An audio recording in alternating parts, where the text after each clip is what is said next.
उन्हाळ्यात घामोळ्यांमुळे त्रासले आहात, गरमी सहन होत नाही, आता उन्हाळ्यातही हिवाळ्यासारखी थंडी अनुभवायची आहे तर वापरा फक्त रॅपल बर्फिला कूल घमोरी पावडर आयुर्वेदिक, जो देतो ताज्या लॅव्हेंडरच्या सुगंधासह घामोळ्यांपासून त्वरित आराम. संपूर्ण कुटुंबासाठी उपयुक्त, फक्त 90 रुपयात उपलब्ध. उन्हाळा कितीही गरम असो, आता थंडगार आणि सुगंधी अनुभव मिळवा. रॅपल बर्फिला कूल घमोरी पावडर आयुर्वेदिक आणि प्रभावी. नमस्कार, मी समीक्षा बेंडे. एडीएन बातमीपत्रात आपलं स्वागत. आजच्या दिवसभरात घडलेल्या घटनांचा आढावा आपण घेणारच आहोत. त्यापूर्वी एक नजर टाकूयात आजच्या ठळक घडामोडींवर. बीडमध्येही सगळं सुतासारखं सरळ करू असं मागील वेळी अजितदादा म्हणाले होते. कुठे केलं? विरोधी पक्षनेते अंबादास दानवे यांचा अजित पवारांना प्रश्न. तर राजू शिंदेच्या आरोपानंतर खैरे साहेबांचा आदर करत असल्याचं स्पष्टीकरण. आम्हाला शिर्डी तिरुपती शीख बोर्डावर घेणार का? इम्तियाज जलीलांचा थेट सवाल.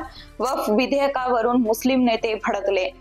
आता पाहूयात सविस्तर बातम्या. बीडचा लढा जातीसाठी नाही तर गुन्हेगारी विरोधात आहे. गुन्हेगारीला प्रोत्साहन देणारे तिथलेच लोक आहेत. पंकजाताई जात म्हणून राजकारण करत असेल तर ती त्यांची भूमिका असल्याचं प्रतिपादन विरोधी पक्षनेते अंबादास दानवे यांनी केलंय. तर खैरे साहेब ज्येष्ठ नेते आहेत, मी त्यांचा मानपान करतो, आशीर्वाद घेतो असं स्पष्टीकरण त्यांनी राजू शिंदेच्या राजीनामा आरोपांनंतर दिलाय. मला असं वाटतं बीडचा लढा हा काही जातीयवादाचा लढा नाही, हा गुन्हेगारी विरुद्ध लढा आहे. मग गुन्हेगार कोणी असो, तो वाल्मिक कराड असो नाही तर तो कोण खोक्याभाई वगैरे असो, त्याच्यात जातीपातीचा काही संबंध मला असं वाटत नाही. परंतु बीडमध्ये ज्या पद्धतीनं गुंडागर्दी, गुन्हेगारी वृत्ती वाढलेली आहे आणि याला प्रोत्साहन देणारे, खतपाणी घालणारे बीडचेच लोक आहेत. मग ते कोणत्या जातीचे, कोणत्या धर्माचे, याच्याशी आम्हालाही काही घेणं देणं नाही. जातीपातीवर गुन्हेगारी ठरत नसते किंवा गुन्हेगार ठरत नसतो, हे सत्य जरी असलं. परंतु बीडमध्येच अशी गुन्हेगारी का फोपावली, कोणी फोपावली, याचा विचार पंकजाताईंनी करावा असं मला तरी वाटतं. लोकांनी म्हणजे काय, सामान्य लोकांनी का राजकारणी? राजकारणी नाही, सामान्य लोक कशाला गुन्हेगारी करत? बीडचे राजकारणी जे आहेत सगळ्या पक्षाचे, मी कोणत्या पक्षाविषयी आणि कोणत्या व्यक्तीविषयी बोलणार नाही, परंतु अशा गुंडागर्दीला प्रोत्साहन बीडमध्ये सातत्यानं दिलं गेलेलं आहे. अशा बीडमध्ये घटना घडलेल्या आहेत आणि म्हणतो त्या घटनांना संरक्षण राज्यकर्त्यांनी दिलेलं आहे. आणि मग ते सत्ताधारी पक्षातले असतील नाही तर विरोधी पक्षातले असतील. पण एखाद्या मंत्र्यांनी अशा पद्धतीने विधान करणं की म्हणजे जात बदनाम करू नका, गुन्हेगारीच्या पार्श्वभूमीवर, आता ते जात म्हणून राजकारण करत असेल तर त्यांची भूमिका असेल ती, त्यांना तेवढ्या जातीपुरतंच मर्यादित राहायचं असेल तर त्यांची भूमिका असू शकते. अजित पवार हे म्हणाले की विकृत लोकांना सरळ करणार, दादागिरी गुंडगिरी खपून घेणार नाही, कोण किती मोठ्या बापाचा असो, राजकीय नेत्याचा जवळचा असो, सरळ करणार. अजित दादा 2 महिन्यापूर्वी तेच बोलले होते ना, आता तेच बोलले, काही झालं नाही. 2 महिन्यात आणखी गुन्हे वाढलेले बीडमध्ये. आम्हाला शिर्डी तिरुपती शीख बोर्डावर घेणार का? फक्त वक्फ साठी हा निर्णय आहे का, असा सवाल इम्तियाज जलील यांनी उपस्थित केलाय. तसंच वक्फ बोर्डात बदल गरजेचे होते असं प्रतिपादन MIMचे प्रदेशाध्यक्ष इम्तियाज जलील यांनी केलाय. तर मुस्लिम पर्सनल बोर्डनं बिलाचा निषेध केलाय. पुढे जे काही निर्णय ते घेतील ते आम्ही मांडणार, त्या पद्धतीनं भूमिका ठरवणार असल्याचंही जलील म्हणाले. काय आहे की आम्ही सुरुवातीपासून या बिलचा विरोध करत होता आणि काल दिवसभर जे भाषणं झाले, जे विरोधात आणि जे समर्थनात जे भाषणं झाले, त्याच्यातून एक गोष्ट स्पष्ट येतं की फक्त त्यांना एक मुस्लिम समाजाचा कोणता इश्यू आपल्याला घेता येते ज्याच्यामध्ये अजून काही कॉन्ट्रोवर्सीज निर्माण होतील. आता मी मोदी साहेबांना हे सांगणार आहे की ट्रिपल तलाकचा मुद्दा झालेला आहे, CAA NRC झालेला आहे, औरंगजेब संपलेला आहे, आता हे वक्फ बोर्डाचं आहे. आता तयारी करा, दुसरा कोणता बिल आपण आणणार आहे जे मुस्लिम समाजाच्या विरोधात असणार आहे. खऱ्या अर्थाने बघायचं असेल तर जे विरोधात होते आणि जे समर्थनात होते त्याच्यामध्ये खूप जास्त फरक नाही आहे. याचा अर्थ हे होतो की आपण जेव्हा कायदा बदलत आहे तर पर्सेंटेज ही बघण्याची आवश्यकता आहे की किती पर्सेंटेज लोक हे नाही चाहतात, किती पर्सेंटेज पॉलिटिकल पार्टीज जे आहे त्यांना हे नको पाहिजे होता. पण काय आहे की त्यांच्याकडे आकडे होते आणि त्यांच्याकडे सगळं दादागिरी होती. ज्याप्रमाणे किरण रिजिजू असू द्या किंवा देशाचे गृहमंत्री अमित शाह असू द्या, ज्याप्रमाणे त्यांनी हे बोलून दाखवलेलं आहे की आम्ही कशासाठी हे आणत आहे की मुस्लिम समाजाला न्याय देण्यासाठी, महिलांना आम्ही 2 स्थान देणार आहे, महिलांना आम्ही न्याय देण्यासाठी हे आणत आहे, 2 महिलांचा समावेश त्या वक्फ बोर्डामध्ये करणार आहे. तर मी हे प्रश्न अमित शाह साहेबांना विचारू इच्छितो की तुम्ही फक्त लाडली बहीण करून 500,000 रुपये त्यांच्या हातात देणार, हेच सन्मान तुम्ही देणार आहे का त्यांना? नाही तर तुम्हाला एक प्रश्न विचारतो की जेव्हा मी खासदार होतो 5 दिवसाचं विशेष अधिवेशन नरेंद्र मोदी साहेबांनी बोलवले होते, कोट्यवधी रुपये त्याच्यावर खर्च केले होते आणि ते अधिवेशन होता 50% महिलांना रिझर्वेशन देण्यासाठी. मग ते सन्मान द्यायचा होता तर 2024ला का नाही दिले? जे महिलांना स्थान द्यायचं होतं ते 2024ला का नाही दिले? मग फक्त आपला पॉलिटिकल ॲडव्हान्टेज याच्यातून कशा निघू शकतं हे सिद्ध करण्यासाठी आपण ते अधिवेशन बोलवले होते. आज या बिलने सगळ्यात मोठा फरक जे पडलेला आहे हे आहे की आता वक्फ बोर्डची जे इम्पॉर्टन्स होती, वक्फ बोर्ड जे निर्णय घेणार होतं त्यांच्यावर कलेक्टर महाशयांना आणून बसवण्यात आलेला आहे. आणि आता कलेक्टर साहेबांनी सांगितलं की हे बिल्डिंग आमची आहे आणि वक्फ बोर्डाने सांगितलं की हे बिल्डिंग आमची आहे. तर कलेक्टर साहेबांचं जे फरमान असेल ते फरमान मान्य धरण्यात येईल आणि त्याच्यानंतर कोर्टमध्ये 2025चा आकडा हे सांगतो की 5,20,00,000 केसेस पेंडिंग आहे पूर्ण देशामध्ये. 5.2 करोड केसेस हे पेंडिंग आहे. आता तुमचं म्हणणं आहे की अजून केसेस तुम्ही आणा हायकोर्टामध्ये, सुप्रीम कोर्टामध्ये आणि त्यांची जी संख्या आहे आता त्याला वाढणारच आहे. मग न्याय कधी आणि कुठे मिळणार आहे हे प्रश्न उपस्थित होतो. राज्याचे माहिती तंत्रज्ञान व सांस्कृतिक कार्यमंत्री अॅडव्होकेट आशिष शेलार यांनी वेरूळ इथं 12वं ज्योतिर्लिंग श्री घृष्णेश्वर महादेव मंदिरात दर्शन घेऊन अभिषेक केला. याबरोबरच त्यांनी ऐतिहासिक मालोजी राजे भोसले व शहाजी राजे भोसले गढीला भेट देऊन छत्रपती शिवाजी महाराजांच्या पूर्वजांच्या कार्याचा गौरव केलाय.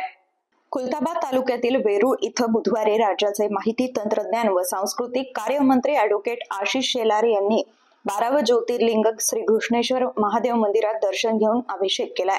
महाराष्ट्राचा समृद्ध सांस्कृतिक व धार्मिक परंपरेला अभिवादन करत त्यांनी विधिवत पूजा करून भाविकांसोबत संवादही साधलाय.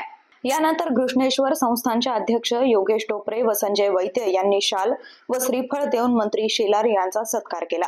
यावेळी भाजपचे जिल्हाध्यक्ष संजय खंबायते, उपविभागीय अधिकारी संतोष गोरड, तहसीलदार स्वरूप कंकाळ, माजी उपसभापती दिनेश अंभोरे, तालुकाध्यक्ष ज्ञानेश्वर नलावडे, प्रकाश वाकळे, ज्ञानेश्वर भालेराव, राजेंद्र बढे, अविनाश कुलकर्णी, परसराम बारगळ, अजिम माणियार, राहुल निकुंभ, शिवाजी गायकवाड यांच्यासह मोठ्या संख्येनं भारतीय जनता पार्टीचे पदाधिकारी व कार्यकर्ते उपस्थित होते. या दौऱ्याच्या कार्यक्रम प्रसंगी मंत्री शेलार यांनी ऐतिहासिक मालोजी राजे भोसले व शहाजी राजे भोसले गढीला भेट देऊन छत्रपती शिवाजी महाराजांच्या पूर्वजांच्या कार्याचा गौरव केलाय. यावेळी त्यांनी स्मृती स्थळांवर पुष्पांजली अर्पण करत ऐतिहासिक वारशाचं जतन करण्यासंदर्भात विविध विकास कामाची पाहणी केली व आढावा घेतला. तसंच सदरील विकास कामं वेळेत पूर्ण करावेत अशा सूचना त्यांनी संबंधित अधिकाऱ्यांना दिल्यात. दरम्यान कोणताही अनुचित प्रकार घडू नये यासाठी खुलताबाद पोलीस स्टेशनचे सहाय्यक पोलीस निरीक्षक दिनेश गोरे यांच्या नेतृत्वाखाली चोख बंदोबस्त ठेवण्यात आला होता. या दौऱ्यात स्थानिक पदाधिकारी, प्रशासकीय अधिकारी आणि नागरिक मोठ्या संख्येनं उपस्थित होते. एडीएन साठी तालुका प्रतिनिधी हुसेन पटेल, खुलताबाद. श्री रामनवमी उत्सवासाठी छत्रपती संभाजीनगर पोलीस आयुक्तालयात शांतता कमिटीची बैठक राजकीय, सामाजिक नेते, कार्यकर्ते, वरिष्ठ पोलीस अधिकारी आदींच्या उपस्थितीत पार पडले. यावेळी श्री रामनवमी उत्सवाच्या पार्श्वभूमीवर चर्चा करून उत्सवाची रूपरेषा ठरवण्यात आली आहे. श्रीरामनवमी उत्सवाच्या पार्श्वभूमीवर शहरात कायदा आणि सुव्यवस्था कायम ठेवण्यासाठी पोलीस आयुक्तालयात शांतता कमिटीची बैठक पार पडली आहे। या बैठकीला शहरातील मान्यवर, राजकीय नेते, समाजसेवक तसंच पोलीस प्रशासनाचे वरिष्ठ अधिकारी उपस्थित होते। आमदार प्रदीप जयस्वाल आणि ऋषिकेश जयस्वाल यांनी देखील या बैठकीला उपस्थित राहून महत्त्वपूर्ण सूचना मांडल्या आहेत। पोलीस आयुक्तालयाच्या सभागृहात झालेल्या या बैठकीत पोलीस उपायुक्त, सहाय्यक पोलीस आयुक्त, विविध धार्मिक आणि सामाजिक संघटनांचे प्रतिनिधी यांनी सहभाग घेतलाय। शहरातील सर्व नागरिकांनी शांतता आणि सामाजिक सौहार्द राखावा, कायदा सुव्यवस्था कायम ठेवण्यासाठी प्रशासनाला सहकार्य करावा असा संदेश या बैठकीत देण्यात आलाय। यावेळी प्रशासनानं येत्या उत्सवाच्या अनुषंगानं आवश्यक त्या सुरक्षा उपाययोजनांबाबत माहिती दिली आहे। यावेळी बोलताना आमदार प्रदीप जयस्वाल यांनी सांगितले की श्रीरामनवमी हा भक्तीचा सण असून आपण सर्वांनी सामाजिक सौहार्द जपत हा सण साजरा करावा। प्रशासनानं आखलेल्या मार्गदर्शक सूचनांचं पालन करणं आपलं कर्तव्य आहे। कुठल्याही धर्माच्या लोकांच्या भावना दुखावणार नाही याचं भान जपत हा सण आपण साजरा करावा असं ते म्हणाले। अजूनही काही बातम्यांचा आढावा आपल्याला घ्यायचा आहे, मात्र वेळ झाली आहे छोट्याशा ब्रेकची। कुठेही जाऊ नका, पाहत रहा ADN।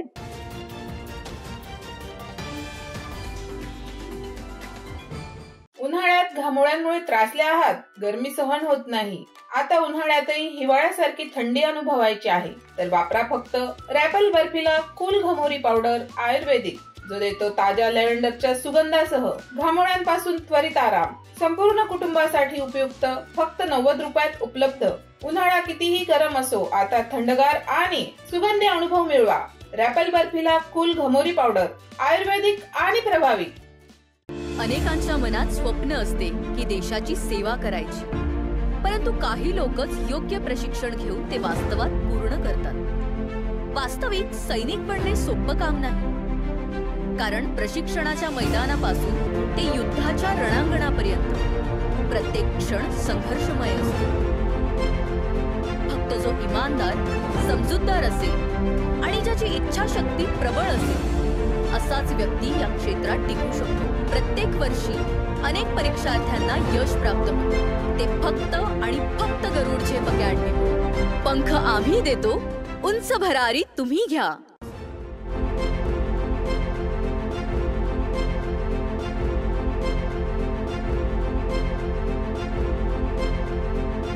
शिक्षण असो किंवा नोकरी, कुठल्याही कामानिमित्त छत्रपती संभाजीनगर येथे येत असाल तर तुमच्या घरगुती जेवणाची चिंता आता मिटली।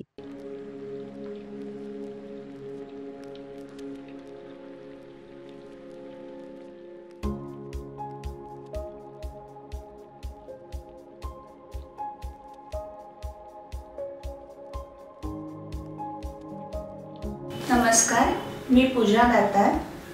मी रुचिरा स्वयंपाकघर सुरू करून 15 वर्ष झाली।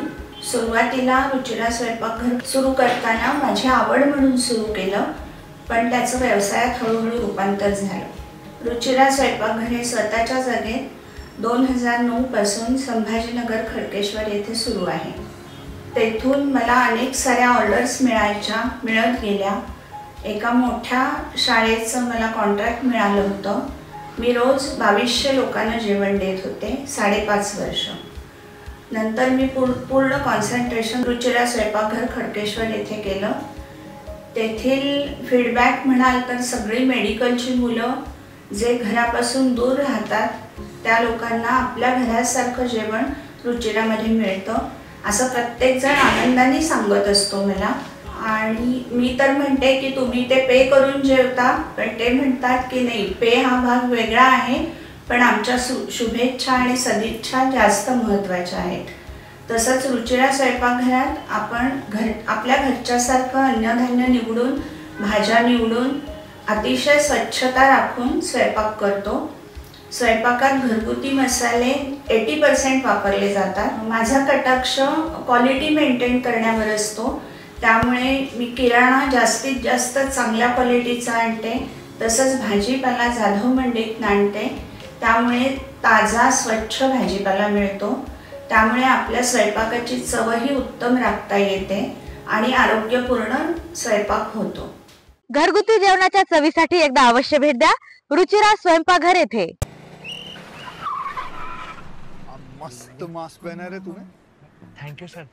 वो जान बचाने के लिए पहनना पड़ता है ना सर। रेडीमेड है या टेलर मेड है? ऑनलाइन ऑर्डर किया है सर। एक और है क्या? है ना सर। देना। बहुत मस्त लगे आपको। ये ना सर। सर ना भाई, जान बचाने के लिए बाइक चलाते वक्त सिर्फ खोपड़े पे मास्क पहनेगा तो खोपड़े को कौन बचाएगा? समझ गया सर। हेलमेट ऑनलाइन ऑर्डर कर, वरना हमेशा के लिए ऑफलाइन हो सकता है। Okay sir. ये ले। चल हम ये भी ऑनलाइन भर दे। हेलमेट पहने, ट्रैफिक नियमों का पालन करे, जिंदगी के सफर को सुरक्षित रखे।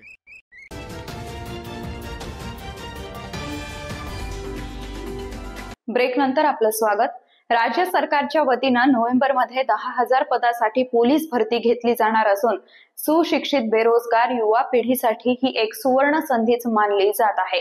तर पुढील 7 महिन्यांमध्ये पोलीस भरतीसाठी तयारी पूर्ण करता येत असल्याचा विश्वास गरुड झेप अकॅडमीचे संचालक प्राध्यापक सुरेश सोनवणे यांनी व्यक्त केला असून पोलीस भरतीसाठी कशा प्रकारे तयारी करावी याबाबत त्यांनी एडीएन सोबत बोलताना अधिक माहिती दिली आहे।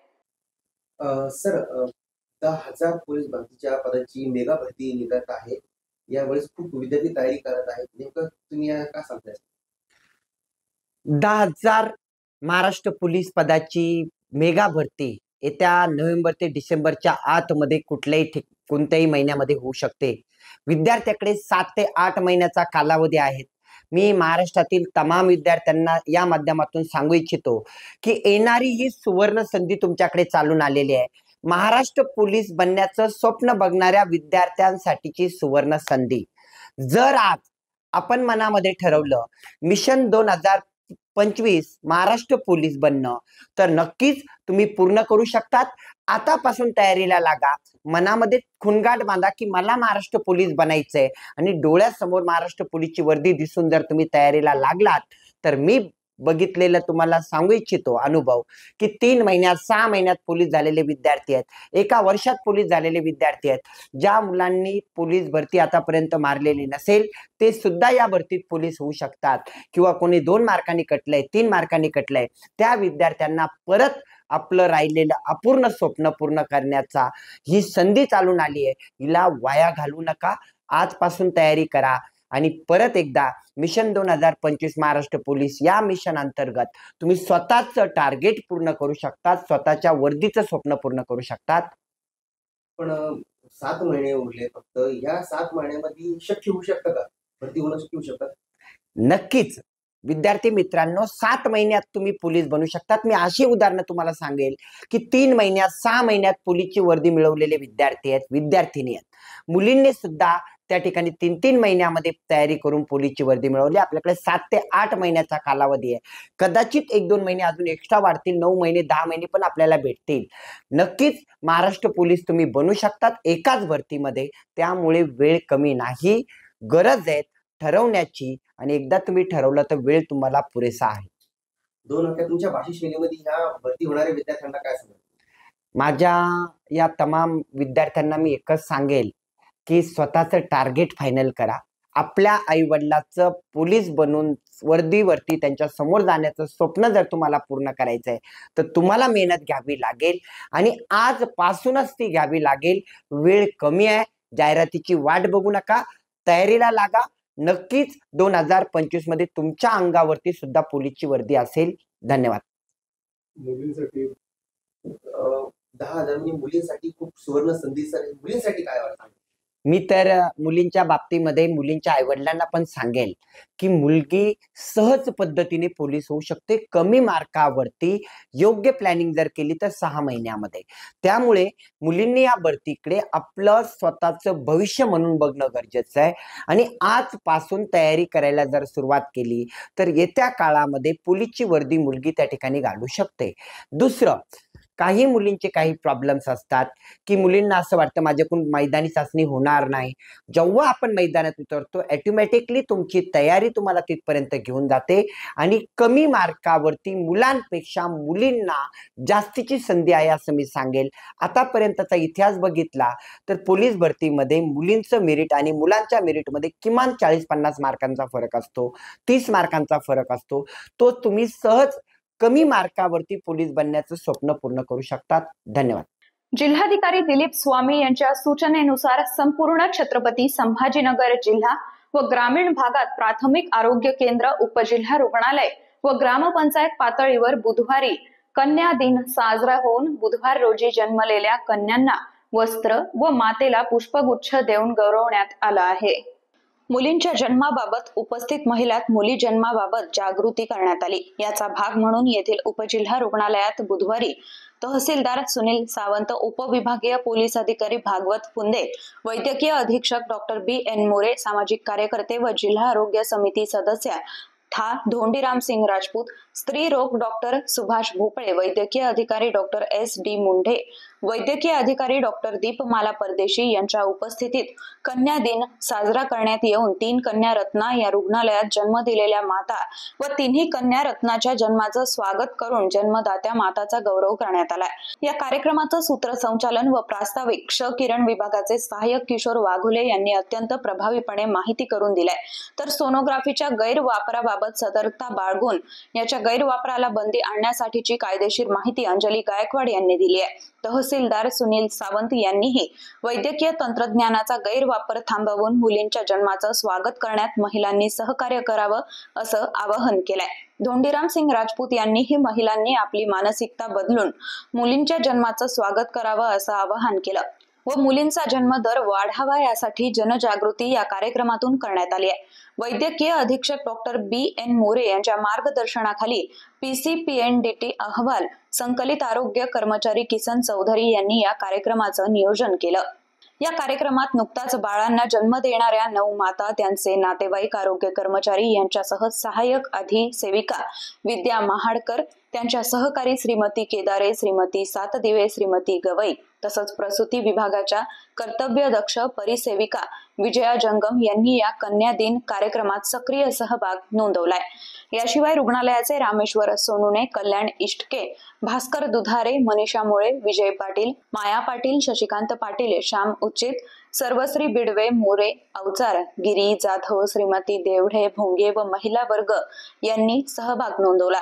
ADN न्यूज साठी तालुका प्रतिनिधी ललित काथवटे, वैजापूर. वैजापूर शहराचं ग्रामदैवत असलेल्या श्री जगदंबा देवी मूर्तीची पालखी मिरवणूक बुधवारी विविध देखाव्यासह व पारंपरिक वाद्याच्या तालासुरात काढण्यात आली. तर देवी पालखीचा मान साळुंके पाटील परिवारातील उल्हास गुलाबराव पाटील यांना प्राप्त होऊन त्यांच्या हस्ते पूजन व श्रीफळ ठेवण्यात आलंय. वैजापूर शहराचं ग्रामदैवत व लाखो शहर गावकरी यांचं आराध्य दैवत सारंगी नारंगी नदीच्या संगमावर असलेल्या पुरातन श्री जगदंबा देवी मूर्तीची भव्य दिव्य पालखी मिरवणूक बुधवार 2 रोजी भाटिया महाजनवाडी येथील देवीचे पुरोहित राजू राजस यांच्या निवासापासून सायंकाळी 6 वाजता विविध देखाव्यासह व डफ बँड व पारंपरिक वाद्याच्या तालासुरात काढण्यात आली आहे. देवी पालखीचे मानकरी साळुंके पाटील परिवारातील उल्हास गुलाबराव पाटील यांच्या हस्ते पूजन व श्रीफळ ठेवण्यात आलंय.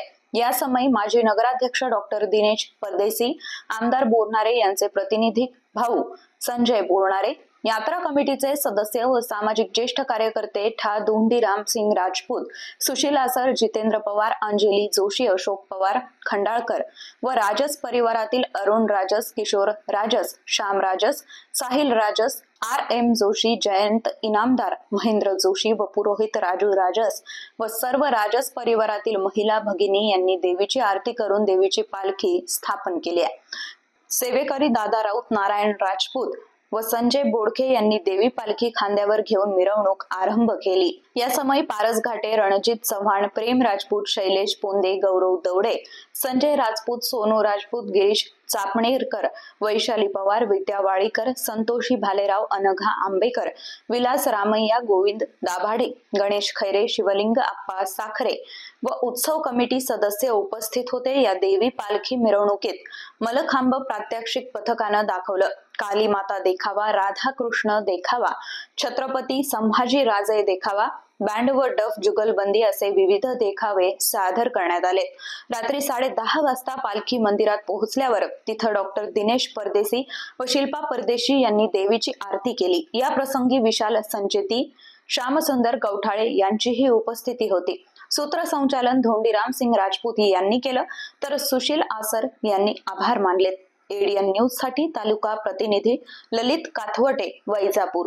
छत्रपती संभाजीनगर शहरात मंगळसूत्र चोर पुन्हा अवतरले आहेत. अवघ्या 1.5 तासात 2 महिलांचे मंगळसूत्र हिसकावून त्यांनी दुचाकीवरून धूम ठोकली आहे. पुंडलिक नगर आणि उस्मानपुरा पोलीस ठाण्याच्या हद्दीत या घटना घडल्या आहेत. दोन्ही घटनात एकूण 42 ग्रॅम सोनं चोरांनी नेलंय.